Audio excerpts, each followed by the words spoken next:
Web development. कैसे करें web development, मंस्टैक क्या है, कैसे बने मंस्टैक वेब डेवलपर, या क्या सीखें, कैसे सीखें, किन रिसोर्सेज को फॉलो करें, कहाँ से सीखें। ये जितने भी डाउट्स तुम्हारे मन में आ रहे हैं ना, उन सब के बारे में आज इसी वीडियो में हम डिस्कस करेंगे। आज के टाइम में अगर तुम कोई टेक्नोलॉजी फील्ड में कुछ भी बड़ा अचीव करना चाहते हो, तो फुल स्टैक वेब डेवलपमेंट एक सुपर पावर जैसी है। और उसमें भी मंस्टैक या फिर Java full stack advance level पे आते हैं। लेकिन ये जर्नी कैसे स्टार्ट करनी है और कौन से स्टेप्स फॉलो करने हैं, कैसे फॉलो करने हैं, आज हम इसी रोड मैप पे डिटेल में बात करने वाले हैं। वीडियो के एंड तक देखना है, क्योंकि ये रोड मैप आपके करियर को बूस्ट कर सकते हैं। Hello everyone, welcome to Code compile.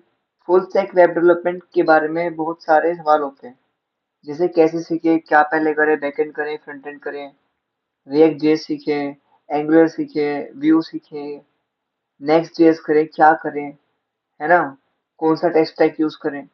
तो आज क्योंकि हम मंच स्टैक पे बात करने वाले हैं, तो पूरी वीडियो उसी के बेस पे होगी। ये सारा कंफ्यूजन आज हम क्लियर कर लेंगे एक रोड मैप के थ्रू, जो बिगनर्स के लिए भी परफेक्ट है। अगर तुम फर्स्ट ईयर में हो, सेकंड ईयर में हो, अभी तक वेब डेवलपमेंट स्टार्ट नहीं करी है, ये तुम्हारे लिए परफेक्ट है।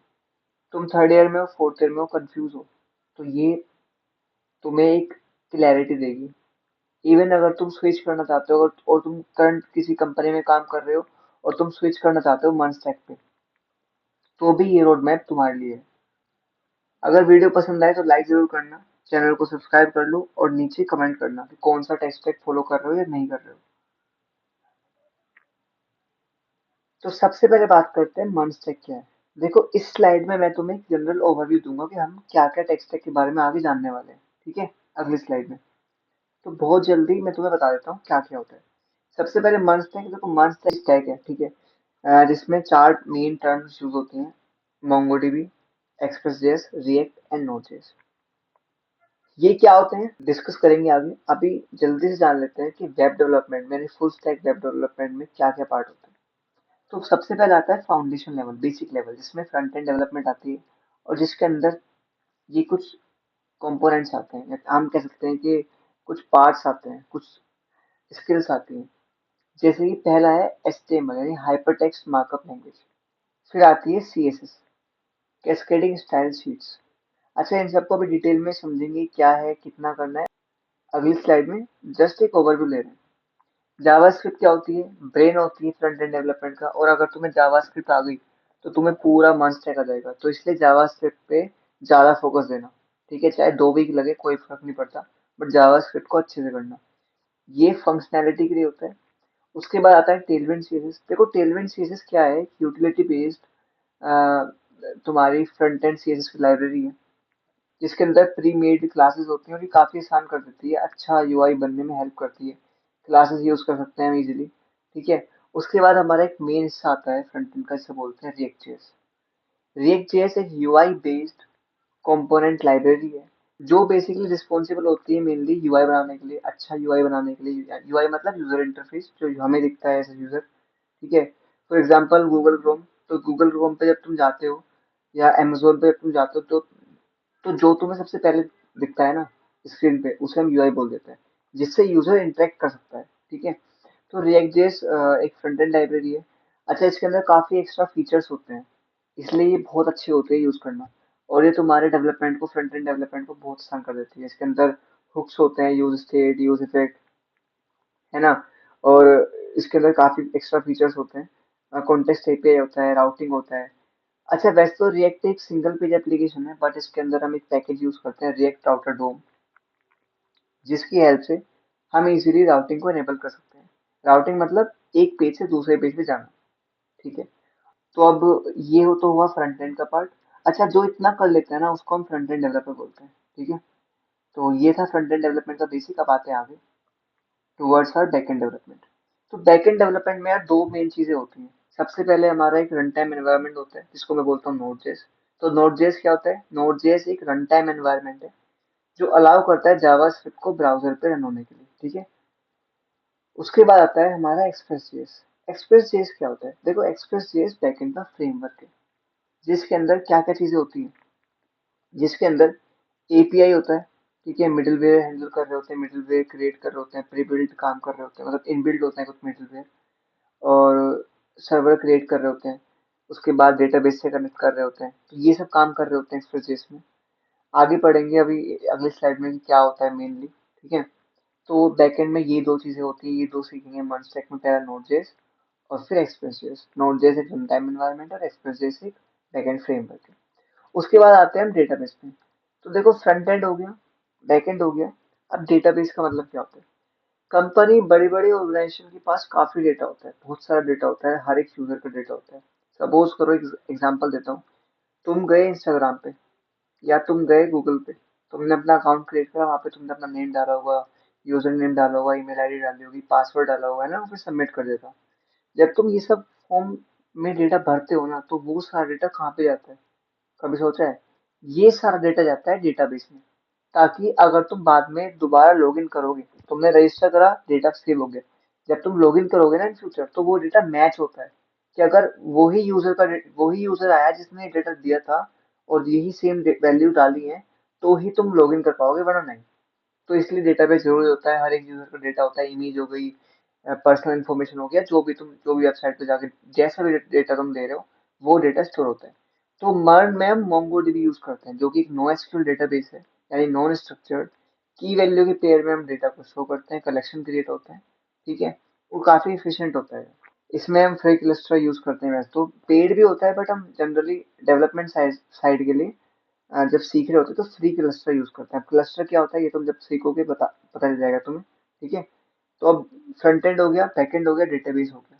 अब जब front end back and database हो जाता है, तो इसके बाद आता है वर्जन कंट्रोल, जो काफी इंपॉर्टेंट है, जिसमें आता है गिट एंड गिटहब। तो अब ये क्या होता है, ये जानते हैं। तो देखो, गिट एंड गिटहब होता क्या है? गिटहब का मतलब होता है कि एक ऐसी जगह, एक ऐसा प्लेटफॉर्म जहाँ पे आप अपना कोड को पुश करते हो। सपोज आपने एक प्रोजेक्ट बनाया, अब वो प्रोजेक्ट आपने अपने VS कोड पे बनाया, यानी आईडी। VS कोड क्या होता है, अगर किसी को नहीं पता, visual studio code basically ID है, इंटीग्रेटेड डेवलपमेंट एनवायरनमेंट, जहाँ पे आप कोड करते हो। तो अगर तुम डेवलपमेंट सीख रहे हो, तो तुम वहीं पे कोड करने जाओगे। ठीक है, तो वहां पे तुमने कोड लिखा, रन कर लिया, ठीक चल रहा है, तुम्हारे लोकल होस्ट पे कोड चल रहा है, बट उसे तुम्हें लाइव करना है, ताकि लोग देख सकें, दूसरे लोग यूज कर सकें उसे। तो तुम्हें लाइव करने से पहले सबसे पहले तो उसे गिटहब पे डालना पड़ेगा, एक रेपोजिटरी क्रिएट करनी पड़ेगी, उस पे कोड पुश करना पड़ेगा वहाँ। उसके बाद कुछ कमांड्स होती हैं गिट की, वो कमांड्स डाल के तुम गिटहब पे पोस्ट पुश करते हो अपना कोड। ठीक है, जब तुम कोड पुश कर लेते हो ना, तुम्हारा कोड उस गिटहब रेपोजिटरी में सेव हो जाता है। ठीक है, तुम फिर बाद में कुछ चेंज करना हो कर सकते हो, बट तुम्हारा उतना डेटा सेव रहता है। अच्छा, गिटहब, गिट और गिटहब, मैं एक डेडिकेटेड वीडियो लेके आऊंगा, जहाँ पे मैं तुम्हें गिट और गिटहब के बारे में सिखा रहा हूँ, कैसे पूरा करना है, कैसे चलाना है, कैसे अपने प्रोजेक्ट को डालना है उसमें। ठीक है, फिलहाल बस इतना ही याद रखते हैं। अभी वर्जन कंट्रोल के बाद हम नेक्स्ट लेवल पे आते हैं, डिप्लॉयमेंट। तुमने पूरा फुल स्टैक डेवलपमेंट कर लिया, तुमने अपना पूरा प्रोजेक्ट बना लिया है। ठीक है, गिटहब पे पोस्ट कर दिया, क्या करना है अब? अभी तक तो तुम्हारा प्रोजेक्ट तुम्हारे लोकल सर्वर पे चल रहा था, है ना, तुम्हारे लैपटॉप पे चल रहा था। बट अगर तुम चाहते हो कि वो हर कोई देखे, जिसको भी तुम लिंक शेयर करो वो उस चला पाए, तो उसके लिए तुम्हें डिप्लॉय करना पड़ता है अपने प्रोजेक्ट को। डिप्लॉय करने के लिए फ्री जो रिसोर्सेज है मार्केट में अवेलेबल, फ्री जो प्लेटफॉर्म है, उनमें से पहला है नेटलीफाई। नेटलीफाई फ्रंट एंड के लिए होता है, वर्सल भी फ्रंट एंड के लिए होता है, बट वर्सल पे बैक एंड भी हो जाता है डिप्लॉयमेंट। और रेंडर जो होता है वो स्पेसिफिकली बैक एंड के लिए होता है। अगर तुमने कोई बैक एंड डेवलपमेंट वाला प्रोजेक्ट बनाया है, इसमें बैक एंड यूज हो रखी है, तो तुम जनरली रेंडर वाले प्लेटफॉर्म पे करोगे। ठीक है, अब रेलवे भी होता है, वैसे तो हेरोकू भी होता है, काफी होते हैं, बट मेन जो यूज करने वाले होते हैं, मैं तो यही करता हूँ जनरली। और नेटलीफाई भी नहीं करता, वर्सा ही रेंडर ही हो रहा है। अच्छा, पेड में वैसे AWS आ जाता है। बेसिकली क्लाउड सर्विस होती है देखा जाए तो। जैसे मोंगोडीबी जब तुम यूज करोगे, तो तुम एक क्लस्टर यूज करोगे फ्री वाला, ठीक है, उसमें पेड भी आता है। वैसे ही माइक्रोसॉफ्ट एजोर होता है और AWS होता है, ये कुछ क्लाउड सर्विस प्रोवाइड करते हैं। पर ये पेड होती हैं, फ्री वाले तो बस यही है, वर्सल, रेंडर, नेटलीफाई। ठीक है, एक दो और है। अब अभी ये था बेसिक ओवरव्यू, अब चलते हैं अपना डिटेल्ड ओवरव्यू पे, जहाँ पे हम जान रहे होंगे कि मर्ज स्टैक क्या होता है और हमें क्या क्या फॉलो करना है, क्या क्या सीखना है। ठीक है, और कितने महीनों में सीखना है।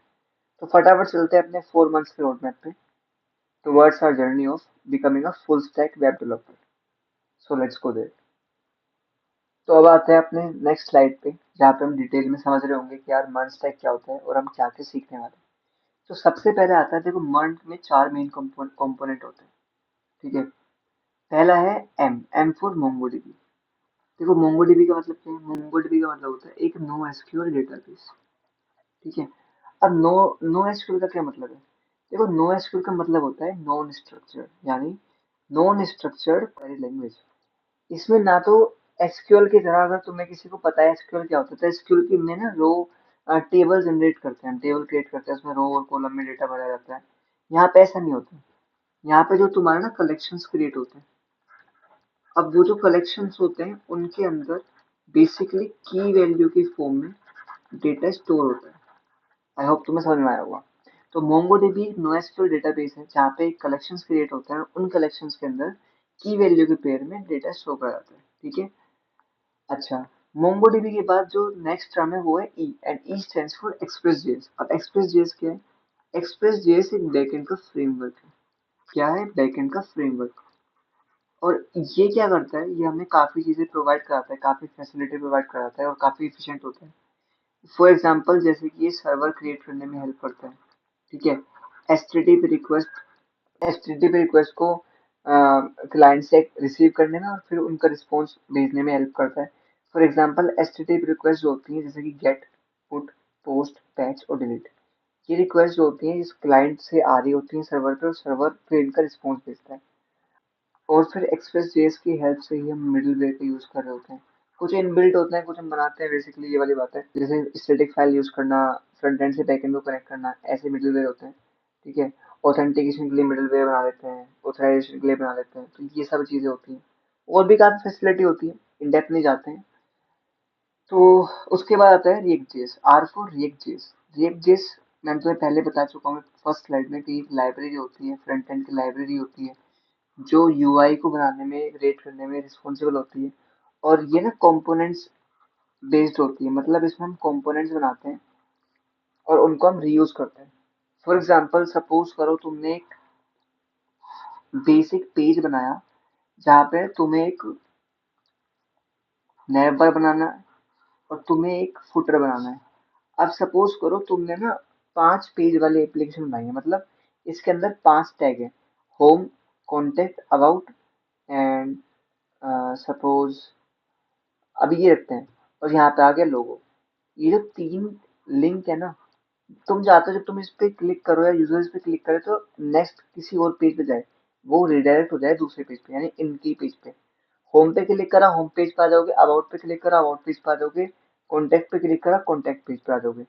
रिएक्ट ये नहीं प्रोवाइड कराता, क्योंकि रिएक्ट एक सिंगल पेज एप्लीकेशन है। ठीक है। तो ये कैसे करेंगे फिर? एक पैकेज होता है एनपीएम का। बेसिकली एनपीएम क्या होता है? नोड पैकेज मैनेजर होता है। तो वो सारे पैकेजेस को मैनेज कर रहा होता है और हमें हेल्प करता है कि हम उसे इंस्टॉल कर सकें। ठीक है। तो एक पैकेज होता है रिएक्ट राउटर डोम, जो इनेबल करता है routing in React JS also. ठीक है। तो सपोज करो मुझे डिफरेंट पेज जाना है, डिफरेंट लिंक पे क्लिक करके। अब होगा क्या? मैं चाहता हूँ जिस भी पेज पे मैं जाऊँ मुझे नैवबार फुटर दिखना चाहिए, तो मैं बार बार तो कोड लिखूंगा नहीं। तो मैं क्या करता हूँ, रिएक्ट जेएस की हेल्प से कंपोनेंट क्रिएट कर लूंगा, एक कॉमन कंपोनेंट नैवबार एंड फुटर। अब उनको मैं हर जगह यूज कर सकता हूँ अपने पूरे रिएक्ट जेएस की एप्लीकेशन में, पूरी वेबसाइट पे। समझ में आया चीज? क्या कंपोनेंट होते हैं? सपोज करो तुमने एक बटन बनाया सबमिट नाम का, तुमने उसको लॉगिन फॉर्म में भी यूज करना है, रजिस्टर पे भी यूज करना है, अपने फॉर्म को सबमिट करने पे भी यूज करना है। 3 जगह यूज करना है। अब तुम तीनों बार थोड़ी कोड लिखोगे उस बटन का, तो तुम क्या करोगे, एक बटन नाम का एक कंपोनेंट बना लोगे। ठीक है। सपोज करो तुमने एक बटन नाम का कंपोनेंट बना लिया, और उस कंपोनेंट को तुम 3 जगह यूज कर सकते हो इजीली। ठीक है। इतना सा होता है। रिएक्ट में और काफी चीजें होती है, जैसे कि प्रॉप्स होते हैं, यूज स्टेट होता है, हुक्स होते हैं, यूज इफेक्ट होते हैं। तुम आगे जब सीखोगे अपनी डेवलपमेंट तब तुम सीख रहे होगे। अभी बस मैं तुम्हें एक ओवरव्यू दे रहा हूँ। रिएक्ट के बाद आता है Node JS. N stands for Node JS. तो नोड जेएस क्या होता है? ये एक रन टाइम एनवायरनमेंट है। ठीक है। जो क्या करता है, जो जनरली इनेबल करता है जावास्क्रिप्ट को कि वो ब्राउजर पे रन हो सके। ठीक है। तो यही था मर्न स्टैक, जो मेन चार्ट टर्मिनोलॉजी होती है। ठीक है। अच्छा, अब ये तो था मर्न। अब मर्न के अंदर भी चीजें आती हैं। सिर्फ यही तो फुल स्टैक डेवलपमेंट नहीं बन जाता ना। तो जो हमने फर्स्ट स्लाइड में डिस्कस की थी हम उनको सीखते हैं, ठीक है। तो हम अपने पहले पार्ट पे आते हैं, ठीक है, जिसको हम बोलते हैं फ्रंट एंड डेवलपमेंट। तो देखो, बहुत ही सिंपल है। देखो, फ्रंट एंड डेवलपमेंट के ना तीन पार्ट होते हैं। जो फ्रंट एंड डेवलपर होता है वो बेसिकली तीन चीजों से कैटेगराइज किया जाता है। पहला उसे HTML आनी चाहिए, दूसरा CSS आनी चाहिए, तीसरा जावास्क्रिप्ट आनी चाहिए। उसके बाद ही आगे कोई पूछता है टेलिबेंट, CSS और रिएक्ट जेएस के बारे में। तो अगर मैं फोर्थ और फिफ्थ पॉइंट लिखूं तो उसके बाद ये दो पार्ट आते हैं। अब देखो HTML क्या है। देखो, बेसिकली HTML का मतलब होता है स्ट्रक्चर बनाने में हेल्प करता है, ठीक है। वहीं पे जो CSS होता है वो स्टाइलिंग के लिए रिस्पॉन्सिबल होता है, ठीक है। जावास्क्रिप्ट फंक्शनैलिटी प्रोवाइड कराता है, ठीक है। टेलविंड सीएसएस क्या है? टेलविंड सीएसएस मेरा एक क्या है? लाइब्रेरी है, यूटिलिटी बेस्ड लाइब्रेरी है, utility based library of CSS.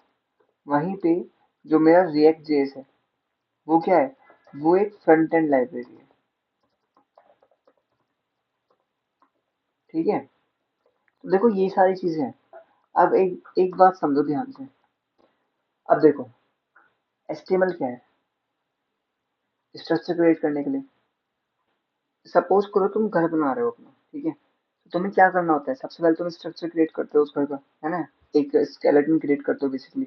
तो HTML भी वही है। अगर तुम एक वेबसाइट बना रहे हो तो उसको तुम्हें पहले उसका एक स्ट्रक्चर क्रिएट करना पड़ेगा कि उसमें क्या क्या चीजें होंगी। नेव बार होगा, फुटर होगा, मेन सेक्शन होगा। मेन सेक्शन के अंदर कौन कौन से टैग्स होंगे, हेडिंग होगा, इमेज होगा, है ना, जो भी होता है। एक लेआउट डिफाइन करते हो। उस लेआउट को डिफाइन करने के बाद तुम क्या करते हो? तुम फिर उसमें स्टाइलिंग ऐड करते हो। ये अब स्टाइलिंग के अंदर क्या क्या आता है? देखो, स्टाइलिंग के अंदर काफी चीज आते हैं, जैसे कि लेआउट्स को डिजाइन करना, ठीक है। और फिर मैं कहता हूँ कि फ्लेक्स का यूज करना। फ्लेक्स बुक्स क्या होता है? रिस्पॉन्सिवनेस को लेके आता है, बेसिकली कंटेनर में डिवाइड कर देता है सेक्शन को, ठीक है। फिर ग्रिड को लेके आना, अपने वेबसाइट को थोड़ा रिस्पॉन्सिव बनाना, ये सब आता है CSS में। अच्छा, एनिमेशन ऐड करना, ठीक है। काफी चीजें होती हैं CSS के अंदर, तो हम वो सब कर रहे होते हैं CSS में। तो तुमने स्ट्रक्चर प्रोवाइड करा दिया, ठीक है। एक स्ट्रक्चर दे दिया, उसके बाद उसे कलर दे दिया। अब जावास्क्रिप्ट क्या है? देखो, जावास्क्रिप्ट को ना ब्रेन बोलता हूँ मैं। ये ब्रेन क्यों है? 50% ये एक्वायर करता है अगर 50% ये दोनों करते हैं तो। सिर्फ इन तीनों की बात कर रहा हूँ। अगर तुमने जावास्क्रिप्ट अच्छे से कर ली तो तुम्हें पूरा मंस्टेक बड़े सही से समझ में आएगा, क्योंकि नोड जेएस भी जावास्क्रिप्ट से आया है, रिएक्ट जेएस भी फ्रंट एंड लाइब्रेरी जावास्क्रिप्ट से बनी है, ठीक है। और एक्सप्रेस भी जेएस भी काफी सिमिलर होता है। इवन रिएक्ट जेएस में तो तुम जेएसएक्स का यूज करोगे। जेएसएक्स क्या होता है? रिएक्ट जेएस के अंदर एक जेएसएक्स का मतलब होता है जावास्क्रिप्ट एंड एक्सएमएल। ये क्या करता है? इसमें हम एचटीएमएल के अंदर जावास्क्रिप्ट लॉजिक लिख रहे होते हैं, मतलब एचटीएमएल और जावास्क्रिप्ट लॉजिक एक ही फाइल में लिखते हैं। तो यूज कर रहे होते हो तुम जावास्क्रिप्ट। तो अगर तुमने जावास्क्रिप्ट अच्छे से सीख ली तो तुम्हें मर्ज से काफी हद तक आ जाएगा। उसके बाद हम आते हैं टेलविंड सीएसएस पे। और इसके अंदर काफी चीज होती हैं जावास्क्रिप्ट के अंदर। एरे होता है, डोम मैनिपुलेशन होता है, ठीक है, ऑब्जेक्ट्स होते हैं, फिर लूप्स होते हैं, फंक्शंस होते हैं। ये काफी चीजें होती हैं। इवेंट लिस्नर होता है, इवेंट होते हैं, बहुत सारी चीजें हैं। तो अच्छे से पढ़ना, 2 हफ्ते 3 हफ्ते देना। उसके बाद आता है टेलविंड। देखो, टेलविंड सीरीज क्या है? जब तुम सीएसएस कर लोगे ना, स्टाइल लगा रहे हो, वो टेलविंड सीएसएस भी वही काम करती है बेसिकली। ज्यादा कंफ्यूज मत हो, ये भी स्टाइल ऐड करती है फाइल में। जस्ट जब तुम करोगे तो तब समझ में आएगा। सीएसएस में हम जैसे एक्सटर्नल फाइल क्रिएट करते हैं, टेलविंड में वो नहीं करना पड़ता। बस टेलविंड को इंस्टॉल करना पड़ता है उसकी वेबसाइट से। 2 3 मतलब अभी तुम्हें समझ नहीं आएगा वैसे। चलो, सिंपल टर्म में ये समझो कि टेलविंड आधा काम आसान कर देती है। ऐड तो ये भी वही कर रही है, सीएसएस ही ऐड करती है फाइल में अपनी वेबसाइट में, बट ये काम आसान कर देती है, ठीक है। उसके बाद आता है रिएक्ट जेएस। मैंने तुम्हें बताया फ्रंट एंड लाइब्रेरी है, यूआई को क्रिएट करने के लिए हम यूज करते हैं, ठीक है। अच्छा, जब तुम ये कर लोगे, ये वाला पार्ट कर लोगे, तब तुम एक फ्रंट एंड डेवलपर कहलाओगे। और इसको मैं बोलता हूँ फ्रंट एंड डेवलपमेंट, ठीक है। ये सब करने के बाद हम आगे बढ़ते हैं टुवर्ड्स और बैक एंड डेवलपमेंट, ठीक है। अच्छा, इसको करने के लिए तुम्हें कितना टाइम चाहिए? मेरा मानना है ये 3 वाले पार्ट है। इनको तुम 1 मंथ दो, मतलब HTML CSS एंड जावास्क्रिप्ट को तुम 1 मंथ दो। 1 मंथ में भी 2 हफ्ते दो HTML CSS को और 2 हफ्ते दो JS को, ज्यादा मत करो। मेन टॉपिक पढ़ लेना, ठीक है। अगर तुम चाहते हो तुम्हें सारा टॉपिक बताऊं मैं कौन कौन से मेन होते हैं, तो मैं मुझे कमेंट में बता देना, मैं अगली वीडियो मैं तुम्हें उसे बता दूंगा, ठीक है, वरना ये ज्यादा लेंथी वीडियो हो रही है। उसके बाद नेक्स्ट जो 2 पार्ट हैं, टेलविंड और रिएक्ट, इसको तुम 1 महीना दो। ज्यादा टाइम जाएगा रिएक्ट में, ठीक है, टेलविंड तो 2 दिन की बात है, बट तुम इसमें कम से कम 1 महीना दो। 1 महीना भी मत दो, कम से कम 2 हफ्ते तो दो,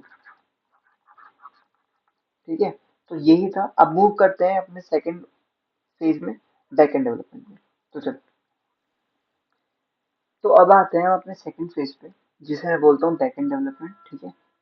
अगर अगर तुम इस फेज को कर लेते हो ना, तो तुम एक बैकएंड डेवलपर कहलाते हो। पहले हमने क्या सीखा था, क्या जाना था कि फ्रंट एंड डेवलपर क्या होता है, उसमें क्या क्या चीजें हमें आनी चाहिए। अब हम सीख रहे हैं बैक एंड डेवलपर किसे कहते हैं और उसमें क्या क्या चीजें आनी चाहिए। तो जब तुम फ्रंट एंड डेवलपमेंट कर लोगे, ठीक है, वो सब सीख लोगे, HTML CSS JavaScript Tailwind react, उसके बाद तुम आते हो सर्वर क्रिएट करना। और सर्वर क्रिएट करने के लिए तुम्हें जावास्क्रिप्ट तो आनी चाहिए, ठीक है। दूसरा, क्योंकि तुम देखोगे, जब तुम ये सीखोगे तुम्हें पता चल जाएगा जावास्क्रिप्ट में क्यों कह रहा हूँ, क्योंकि जो भी तुम लिखोगे ना वो लगभग जावास्क्रिप्ट जैसा सिंटैक्स ही होता है, ठीक है। अच्छा, सबसे पहले तुम सीखते हो नोड जेएस। अब नोड जेएस क्या होता है, मैंने तुम्हें बताया कि रन टाइम एनवायरनमेंट होता है, ठीक है, जो इनेबल करता है किसको, जावास्क्रिप्ट को, कि वो ब्राउजर पे चल सके, रन कर सके। उसके बाद आता है एक्सप्रेस जेएस, और ये क्या होता है, ये एक बैकएंड का फ्रेमवर्क होता है,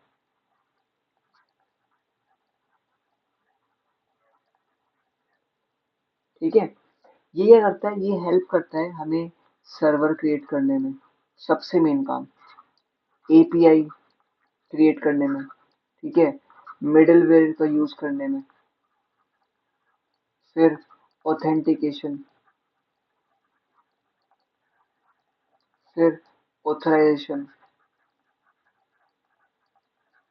और उसके बाद आता है तुम्हारा डेटाबेस कनेक्शन। और भी काफी फीचर है, बट मैं तुम्हें बस बता रहा हूँ, एक ओवरव्यू दे रहा हूँ। तो अगर तुमने ये कर लिया, और मेरे हिसाब से इसको सीखने में नेक्स्ट टू नेक्स्ट 1 मंथ लगता है, बहुत आसान होता है। तुम्हें जावास्क्रिप्ट आ गई ना, तुम्हें बड़े आसानी से आ जाएगा, ठीक है। बट हाँ, चीजों को समझना कि कैसे ऑथेंटिकेशन लग रही है, ओटीपी कैसे आता है। तुम्हें तो पता ही होगा, तुम साइन इन करते हो, कोई तुमने आज तक किसी वेबसाइट पे साइन इन करा है या साइन अप करा है, तो वो ओटीपी मांगता है, तुम ओटीपी फिल करते हो, सबमिट करते हो, फिर तुम लॉग इन कर जाते हो या साइन अप कर जाते हो। तो ये कैसे काम कर रहा होता है, ठीक है। ईमेल कैसे भेजते हैं ओटीपी वेरिफिकेशन के लिए, तो ये सब सीखना, CRUD ऑपरेशन सीखना, ठीक है। HTTP रिक्वेस्ट सीखना, कैसे तुम गेट पुट पोस्ट पैच और डिलीट रिक्वेस्ट को क्लाइंट से लेते हो, उसे फिर रिस्पॉन्स भेजते हो, ठीक है, राउटिंग सीखना। तो इन सब को करने के बाद तुम बैकएंड डेवलपर तुम मतलब बन जाओगे, ठीक है। अब तुम फ्रंट एंड डेवलपर बन चुके हो, बैक एंड डेवलपर बन चुके हो, अब नेक्स्ट मूव करते हैं टुवर्ड्स आवर डेटाबेस, ठीक है। तो चलो चलते हैं। तो अब आते हैं अपने लास्ट फेज पे, जिसे हम बोलते हैं डेटाबेस। देखो, तो डेटाबेस में मोंगोडीबी सीख रहे होंगे, जो क्या होता है, जो एक नो एसक्यूएल डेटाबेस है, मैं तुम्हें पहले बता चुका हूँ, है ना। इसमें एसक्यूएल की तरह कोई टेबल नहीं बनती, कोई रो या कॉलम में डेटा इंसर्ट नहीं हो रहा होता, जस्ट नॉर्मली कलेक्शंस बनते हैं, ठीक है। और उन कलेक्शंस के अंदर की वैल्यू की पेयर में डेटा स्टोर होता है, ठीक है। तो ये काफी आसान होता है, और तुम 1 हफ्ते में मोंगोडीबी को सीखने में तुम्हें 1 वीक लगेगा, जहां तक मुझे लगता है। अब मैंने तुम्हें फ्रंट एंड बता दिया, बैक एंड बता दिया, डेटाबेस बता दिया। अब चलते हैं एक आर्किटेक्चर, जो काफी इंपॉर्टेंट है समझना। सपोज करो ये तुम्हारा क्लाइंट साइड है, ठीक है। तो ये तुम्हारा क्लाइंट है। उसके बाद तुम्हारा जाता है सर्वर, ये तुम्हारा सर्वर है। और ये है तुम्हारा डेटाबेस, ठीक है, जो कि मोंगोडीबी है। तुमने एक रिक्वेस्ट करी सर्वर को, सपोज करो तुमने गेट रिक्वेस्ट करी, कुछ भी, सपोज करो तुमने सर्च करा www.youtube.com। अब जो youtube.com है, ये तुम्हारी, तुमने क्लाइंट साइड में एक रिक्वेस्ट करी सर्वर को, गेट रिक्वेस्ट करी, ठीक है। मैंने तुम्हें बताया ऊपर कि 5 तरह की रिक्वेस्ट होती हैं HTTP, get, put, post, patch और डिलीट। अब अगर तुम कुछ इंफॉर्मेशन फेच करते हो या मांग रहे हो तो उसको गेट रिक्वेस्ट बोलते हैं। सर्वर क्या करेगा, कोरिस्पॉन्डिंग अगर उसके पास वो इन्फॉर्मेशन है तो डेटाबेस में जाएगा, वहां से रिस्पॉन्स लेके आएगा और वापस से क्लाइंट को भेज देगा। ठीक है, तो यही हो रहा होता है जनरली। क्लाइंट कनेक्ट करता है सर्वर को, सर्वर कनेक्ट करता है डेटाबेस को, और वहां से जो रिस्पॉन्स वो लेके आता है वो वापस भेज देता है अपने क्लाइंट को। ठीक है, तो ये होता है क्लाइंट सर्वर आर्किटेक्चर। ठीक है, तो हमने फ्रंट एंड सीख लिया, हमने बैक एंड सीख लिया। ठीक है, तो हमारा फ्रंट एंड हो गया, हमारा बैक एंड हो गया, और हमारा डेटाबेस भी हो गया। आई होप तुम्हें समझ में आया होगा। ठीक है, एक बार उसी पेज पे चलते हैं जहाँ पे पूरा रोड मैप है। तो ऐसे काम चल रहा होता है। यही था पूरा मंच का रोड मैप अभी तक, जिसमें मैंने तुम्हें फ्रंट एंड के बारे में बताया, बैक एंड के बारे में बताया, डेटाबेस के बारे में बताया। अब चलते हैं अपने पहले वाली स्लाइड पे जहाँ मैंने तुम्हें पूरा ओवरव्यू दिया था, और इसको एंड करते हैं। अच्छा, इस वाले का मैं लिंक डिस्क्रिप्शन में डाल दूंगा। ठीक है, अगर तुमने यहाँ तक वीडियो देख ली है तो तुम काफी लोगों से आगे ऑलरेडी हो चुके हो, तुम्हें क्लैरिटी मिल चुकी होगी। I definitely I am sure कि तुम्हें क्लैरिटी मिल चुकी होगी। अगर तुम्हें कुछ डाउट है तो let me know in the comment section. ठीक है, या फिर अगर तुम्हें कोई कंपैरिजन चाहिए अमंग जावा फुल स्टैक या मर्न फुल स्टैक, या फिर तुम्हें कुछ पूछना है कि तुम्हें क्या सीखना है, और रिसोर्सेज, रिसोर्सेज में वैसे तो W3 स्कूल से एक, ठीक है, एक MDN है, यूट्यूब पे काफी प्लेलिस्ट है। ठीक है, बट मैं फिर भी यही रिकमेंड करूंगा कि ज़्यादातर डॉक्यूमेंटेशन पढ़ो। ठीक है, और ट्यूटोरियल देखना है, देखो, डेवलपमेंट ट्यूटोरियल बेस्ड होने चाहिए, मैं मना नहीं कर रहा। यूट्यूब पे जाओ देखो। ठीक है, बट डॉक्यूमेंटेशन भी ट्राई करो, क्योंकि इन फ्यूचर जब तुम कंपनी में काम करोगे वहाँ पे जो तुम नई चीज़ सीखोगे, जरूरी नहीं है कि उसकी वीडियो मिले। तो डॉक्यूमेंटेशन की आदत अभी से डालो। ठीक है, तो अगर आप चाहते हो किसी टॉपिक पर डिटेल वीडियो बनाओ तो उसका नाम भी नीचे कमेंट कर देना। ठीक है, लिख देना। और मिलते हैं फिर नेक्स्ट वीडियो में। कोडिंग करते रहो, कीप बिल्डिंग, प्रोजेक्ट्स बनाओ, लर्निंग करो, अच्छी लर्निंग करो, प्रोजेक्ट बेस्ड लर्निंग करो। ठीक है, तो see you soon in the next video जो अपकमिंग वीक में आ रही है। DSA की सीरीज स्टार्ट हो रही है। तुम एक और रोड मैप में डाला हुआ है DSA का, तुम चाहो तो उसे फॉलो कर सकते हो, देख सकते हो। और अगर तुम्हें, क्योंकि यार देखो, DSA के बिना नहीं लगेगा हाई पैकेज। अगर तुम्हें आज DSA मत करो, तुम्हें कल करना पड़ेगा अगर तुम्हें हाई पैकेज चाहिए तो। ठीक है, अगर तुम सर्विस बेस से प्रोडक्ट बेस, या तुम्हारा टारगेट ही main company, Microsoft, Google, Amazon, Netflix, अगर ये कंपनी है तुम्हारा टारगेट, तो तुम्हें DSA आना ही चाहिए। इवन सर्विस बेस्ड कंपनी भी, TCS, इन्फोसिस, कोग्निजेंट, ये भी DSA पूछती हैं। तो मैंने फुल रोड मैप DSA का भी दिया है पिछली वीडियो में, जाके एक बार चेकआउट करो, देखो उसे। और अगर तुम्हें वो सही लगता है, तुम्हें लगता है कि अगर तुम्हें अभी स्टार्ट नहीं किया है, तुम्हें, या तुमने अभी अभी स्टार्ट किया है, तो तुम C++ में DSA फॉलो कर सकते हो। मैं अगले हफ्ते से एक प्लान लेके आऊंगा, पूरा बेसिक टू एडवांस। ठीक है, एंड उसके बाद तुम कोई भी क्वेश्चन खुद से सोल्व कर पाओगे। ठीक है, तो मिलते हैं नेक्स्ट वीडियो में। ठीक है, तब तक के लिए bye, and keep coding, keep grinding, see you soon.